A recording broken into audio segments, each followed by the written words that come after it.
Hospital बहुत खोले हैं। राजस्थान में 47 जिला अस्पताल हैं, 78 SDH हैं, 723 सामुदायिक स्वास्थ्य केंद्र हैं, 102 शहरी डिस्पेंसरी हैं, 2475 ग्रामीण प्राथमिक स्वास्थ्य केंद्र हैं, 310 शहरी प्राथमिक स्वास्थ्य केंद्र हैं, 15,245 उप स्वास्थ्य केंद्र हैं। बहुत ऐसे हैं जिसमें आपको मंत्री जी सुनना ध्यान से, ऐसी महिलाएं हैं नर्स जो हमारे झुंझुनू जिले में जिनको 2-2, 3-3 वर्ष से तनख्वाह नहीं मिल रही है। क्यों नहीं मिल रही है?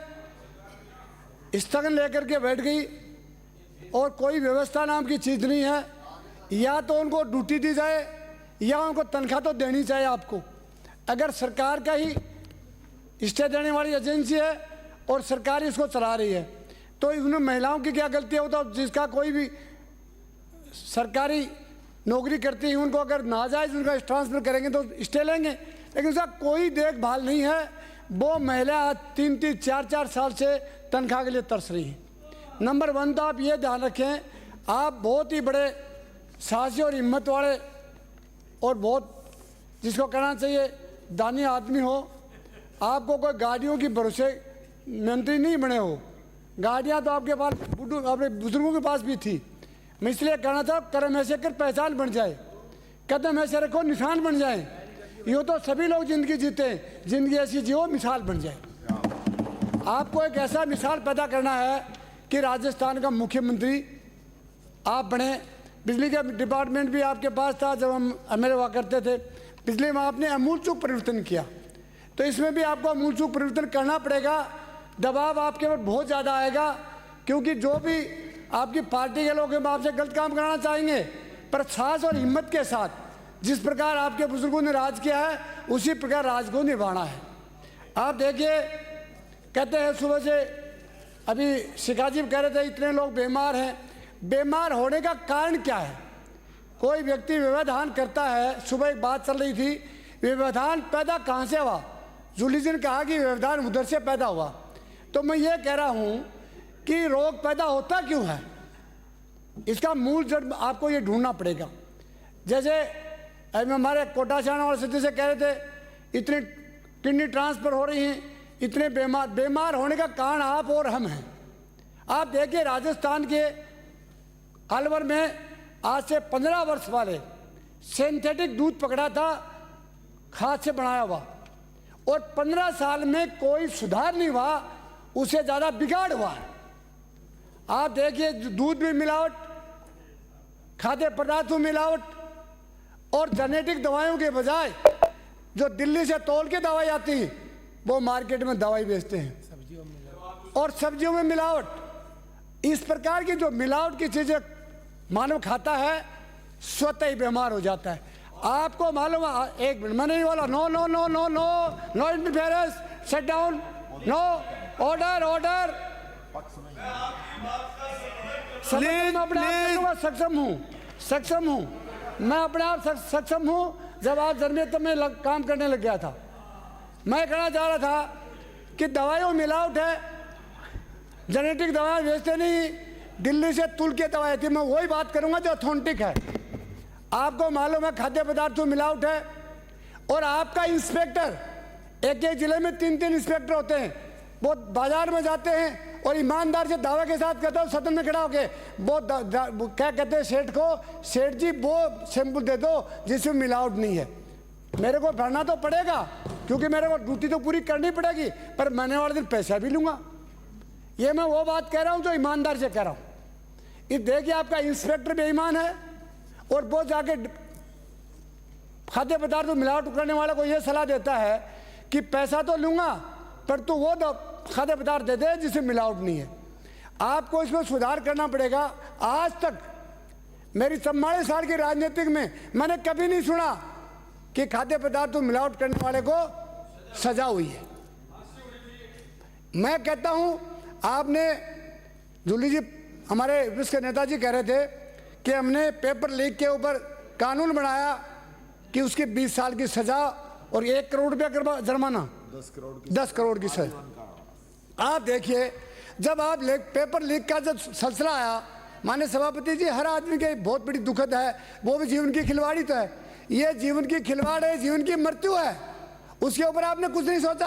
आपको करना चाहिए सरकार को हिम्मत करके कि जो मिलावट करने वाला पकड़ा जाएगा उसको सजाए मौत होगी, तब देश का भला हो सकता है। किसी की हिम्मत नहीं है, केवल 5 साल ये हिम्मत करके बातें करते और करके चले जाते। अगर हिम्मत से काम नहीं करोगे तब तक कहा, अभी शिखा जी कह रही थी कि पहला सुख निरोगी काया, ये बात सही कह रही थी, पर इसमें 5 चीजें और भी हैं।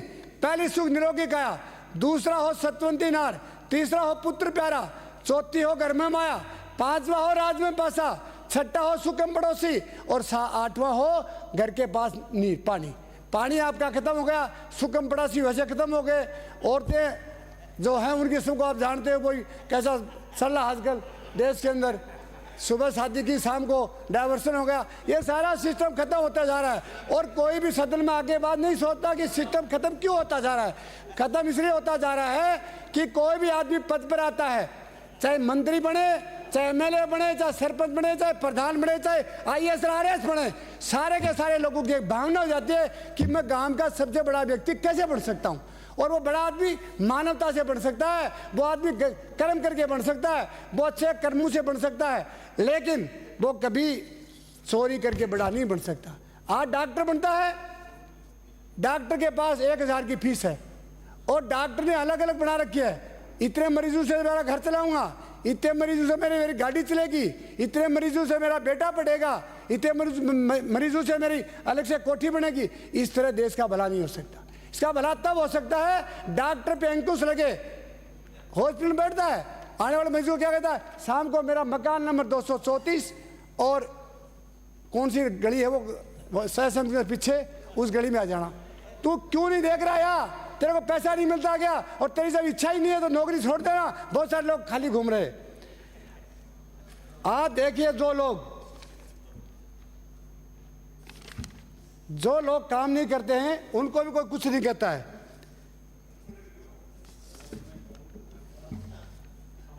लोग लूट जाते हैं एक घर बनाने में, तुम तरस नहीं खाते बस्ती जलाने में। आप देखिए, एक आदमी अपने जीवन में मुश्किल सी जीवन पैदा होता है और उसको लोग लूट के खा जाते हैं, लेकिन ईश्वर की एक कृपा भी है। कृपा इसकी यह है, बख्श देता खुदा उनको जिनकी किस्मत खराब होती है। वो हरगिज नहीं बख्शे जाते जिनकी नीयत खराब होती है।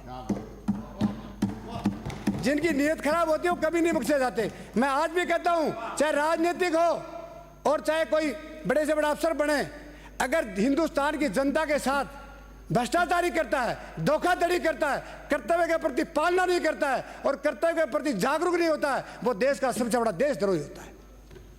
आप देखिए, जो आदमी पैसे वाला बहुत बड़े हो सकते हैं लेकिन उनकी इंसानियत बड़ी नहीं सकती। इसलिए आप तो डॉक्टर को एक बात कहना चाहता हूं मैं, कुछ तो शर्म करो कलयुग के भगवान, कुछ तो शर्म करो कलयुग के भगवान। गरीबों की सेवा के लिए बने हो, लूटने के लिए नहीं। गरीबों की सेवा करने के लिए बने हो, लूटने के लिए नहीं। जरा उस भगवान को जिसे तुम्हें इस काबिल बनाया है, मृत्यु सबको आनी है एक दिन, क्या निर्धन क्या बलवान। तो डॉक्टर को देखना चाहिए, पर डॉक्टर को तो मैं कह रहा हूं, पर सबसे बड़े हिम्मतहीन तो अपन है ना, जो उन पे कंट्रोल नहीं कर सकते, नियंत्रण नहीं कर सकते। जिस सरकार का नियंत्रण नहीं होता है वो सरकार चलाने में अपने आप में असमर्थ होते हैं।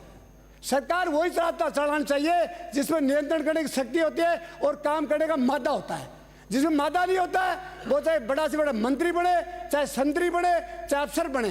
कुछ अफसरों को मैंने देखा है, टेलीफोन करते हैं, कहते हैं यार, तहसीलदार को कलेक्टर टेलीफोन करता है, यार वो काम कर देना। किस बात का यार, I want to work today, no आर को नो कमिटमेंट, तब तो काम बनता है।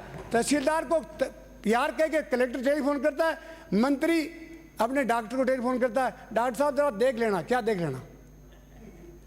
आप डॉक्टर को जब नियुक्ति करते हो, सीमित तो लगाते हो, कोई उसका क्राइटेरिया नहीं देखते हो, कल का डॉक्टर आता है सीएमओ बना देते हो, ये राजनीतिक प्रेशर होता है। कोई बीसीएमओ बन जाता है, जब एडमिनिस्ट्रेटिव की वो परिभाषा ही नहीं जानता, वो ABCD नहीं जानता, वो क्या सीएमओ बन के काम करेगा। ये आप हिम्मत करिए। हमारे प्रसादी लाल जी ने हिम्मत की थी और उन्होंने सीनियरिटी के हिसाब से सीएमओ लगाए थे। आप कुछ भी नहीं देख रहे हो, प्रेशर है, वोट देंगे। इनके पास कहाँ वोट है, ये तो पैसा कमाएंगे आपका नाम लेकर के। वोट नहीं इनके पास, वोट कौन देंगे नाम से। ये सुबह शाम तक लोगों की जेब काटते हैं, कोई पैसा वोट देंगे कि इनके गण से। इनकी भाषा करके वोट की आशा मत करिए, ये कभी भी वोट नहीं दिला सकते। अफसर कभी वोट नहीं दिलाएगा, अफसर के बड़ा मौका देख करके और आपको खुश करके लग जाएगा। और जब दूसरा आ जाएगा रात को 11:30 बजे, मैंने देखा वसुंधरा जी की फोटो हटा दी और अशोक जी की लगा दी। और जब अब की बार देखा 9:30 बजे हटा दी, भजनलाल जी की लगा दी। अरे तुम्हारी फोटो हट जाएगी, चक्कर में मत पड़ो। ये कोई नहीं चाहता। अफसरों के भरोसे अगर तुम राज करना चाहते हो नहीं कर पाओगे। जनता के भरोसे राज करोगे, राज करोगे करोगे करोगे, कोई नहीं रोक सकता। इसलिए हमारी तरह यहाँ बैठ जाओ, या तो फिर नहीं हमारी तरह यहाँ बैठ जाओगे। आप देखिए हम लोग ये भी क्या करते थे, सुनते नहीं थे, नशे में चूर थे। प्रसादी लाल के पास मैं गया, प्रसादी लाल जी कहे कि आप कहो तो मैं बाहर उठ के चला जाऊं। मैं कहो बाहर उठ के नहीं जाओगे, जब चुनाव में जाओगे ना तो लोग गलियारों में नहीं खड़ा होने देंगे। वही हुआ ना, 50,000 से आ रहे, 50,000 से आ रहे। और हम 40,000 से जीत के आए कि हमने कर्म किया है। हम 44 साल से कर्म कर रहे हैं। हम ये नहीं देखते हैं कि कौन बुरा है। बुरा है किसी ने कहा, शायर ने कहा तू बुरा है तो सच ही कहता है, और तू बुरा नहीं है तो उसे रोकता क्यों है। तो अगर बुरा नहीं है तो रोके क्यों, करता रहेगा, अपना क्या लेता है। आप मंत्री जी साहसी हो, हिम्मत वाले हो। मैं एक बात आपको कहूँगा, डॉक्टरों पर नियंत्रण करिए।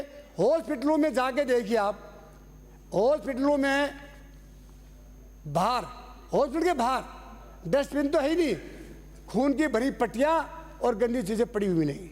मैंने एक डॉक्टर को कहा कि तुम कम से कम एक स्वीपर को बुला के उठा तो सकते हो। बोलो 3 दिन से मैं था नहीं। तू नहीं था तो कोई और था ना, कोई तो था ही, पर किसी की हिम्मत नहीं है, वो बोल के किसी को कह नहीं सकते। इसलिए कम से कम जहाँ स्वच्छता का मामला है और वहाँ गंदगी रहती है तो फिर किस बात का इलाज करते हो। इसलिए आपको ये बात ध्यान में रखनी पड़ेगी कि जो व्यक्ति काम नहीं करता है वो केवल अपना दृश्य शो करता है, काम नहीं करता है। मेडिकल की कॉलेज बनाई, कॉलेज हर जिले में बन गई, फिर भी आज भी गरीब के बेटे का, जो बेटा कमज़ोर रह जाता है, अच्छी तरह ट्यूशन नहीं कर पाता है, अच्छी तरह उनको ट्रेनिंग नहीं मिलती है, तो उसको 80 लाख रुपया, 90 लाख करोड़ तक भी उसको डोनेशन देना पड़ता है। सरकार को कम से कम एक नियत बनानी चाहिए। जैसे महाराष्ट्र रेट पे, महाराष्ट्र में कॉलेज खोलते थे तो 15 और 20 सीटें अपने अनुदान के रखते थे, जिसमें 4.5 लाख 5 लाख रुपया एक बच्चे से 1 साल के लेते थे, और वो कॉलेज भी डेवलपमेंट हो जाती थी और बच्चा भी कम पैसे में पढ़ लेता था। राजस्थान में किसी का सोच नहीं है, वो निम्स में जा रहा है, 80 लाख रुपया दे रहा है, वो गांधी में जा रहा है, 2-3 उदय घंटी बता दी, कमाल कर दिया। कितनी अच्छी बातें चल रही है, कितनी अच्छी बात चल रही। आप सुनने में इच्छुक नहीं हो तो भरती है सभापति। आप इतने बहादुर हिम्मत वाले आदमी हो, 3 बार लगातार जीत के आए हो, तो आपको कर्मों से जीत के आदमी सुनने का आदि तो रहो। घंटी बजा दी। आपकी व्यवस्था आपका नेता प्रतिपक्ष करता, मैंने नहीं मैं किया। नेता प्रतिपक्ष कुछ भी नहीं कहेगा, कोई नहीं कहेगा। आप तो एक बार सुनते सुन लो। आपकी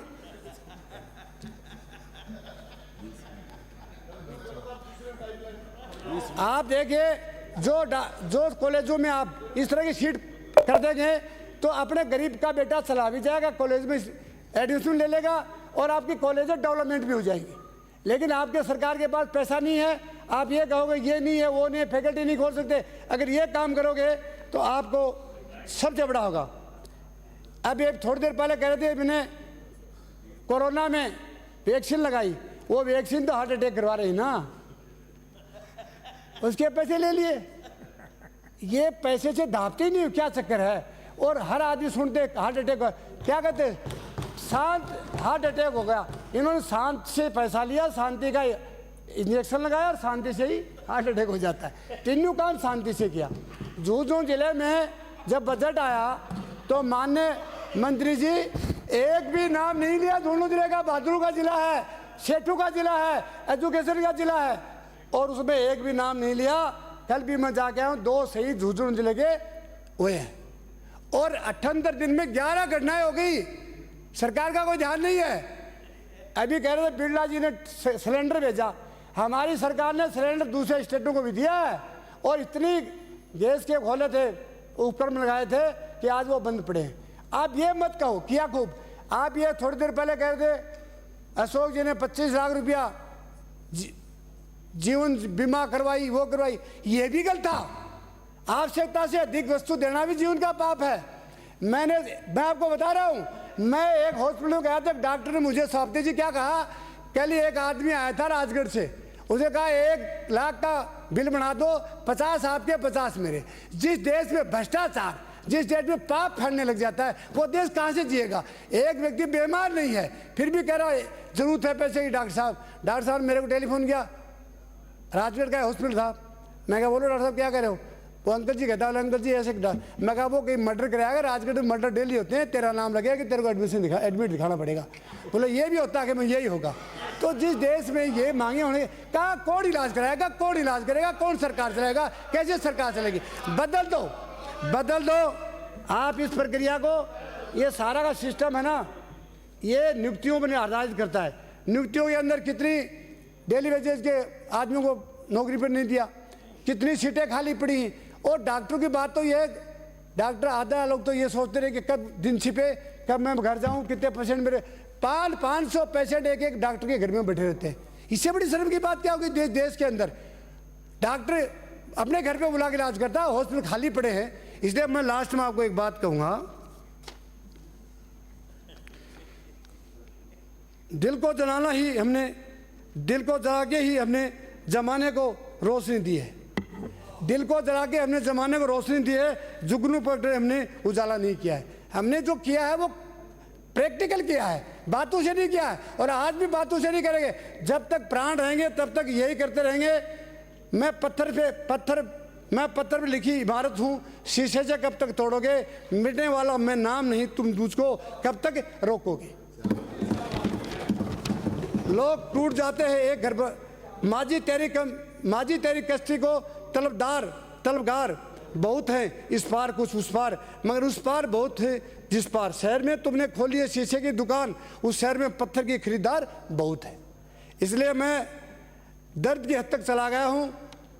मीडिया सुन रही है, मैं इतना ही कह सकता हूँ साहब, माननीय सभापति जी, कि आज देश में केवल खाद्य पदार्थों मिलावट को रोकना 5 मिनट और प्रत्येक व्यक्ति को ड्यूटी के प्रति सजग और जागरूक बनाना, यह सबसे महती आवश्यकता है। और आप ये हमारे जो मंत्री जी हैं, ये तो इतने पक्के और दिलदार आदमी हैं, इनको किसी डर नहीं है और डरने की जरूरत नहीं। जब तक भाग्य में लिखा तब तक आप मंत्री रहोगे और भाग्य टूट जाएगा और जिनको रोक भी नहीं सकता है। इसलिए बचपन से मैं नंगी तलवार पर चलता हूँ। आप तो कह देना कोई आपको कुछ कहे तो, बचपन से मैं नंगी तलवार पर चलता आया हूँ, ये नुकीले पत्थर मेरा क्या बिगाड़ेंगे। आप तो कह दो, जो आगे कुछ कहे ना, कह दो मैं बचपन से ही नंगी तलवारों पे चलाऊं, ये नुकीले पत्थर से थोड़ लूंगा, ये कह दोगे ना पक्का। हाँ तो ये कह दोगे तो आप पक्का हो जाओगे, चिंता करनी सुनो बढ़ा दो ना। हम बहुत हो गया आज के लिए। मैं ये कह रहा हूँ, मैं तो एक ही बात कह रहा हूँ, हम तो सब आए थे राजनीति में, तब एक वादा करके आए थे, सदियों बाद उतराव कह रहे पानी में वतन की प्यास बुझा के रहूंगा। जो सिर झुके नहीं झुका गए थे उन सिरों को ऊंचा उठा के रहूंगा। जाति और धर्म का जो जहर फैला, जहर को मिटा के रहूंगा। जिन घरों में सदियों से अंधेरा चला वहां चिराग जला के रहूंगा। इन्हीं शब्दों के साथ माननीय सभापति जी बहुत बहुत धन्यवाद। जय हिंद जय भारत। धन्यवाद। अन्य सदस्य श्रवण जी, श्रवण जी, आप अपने काले बालों के साथ पूर्ण स्वास्थ्य दिखाई देते हो आप।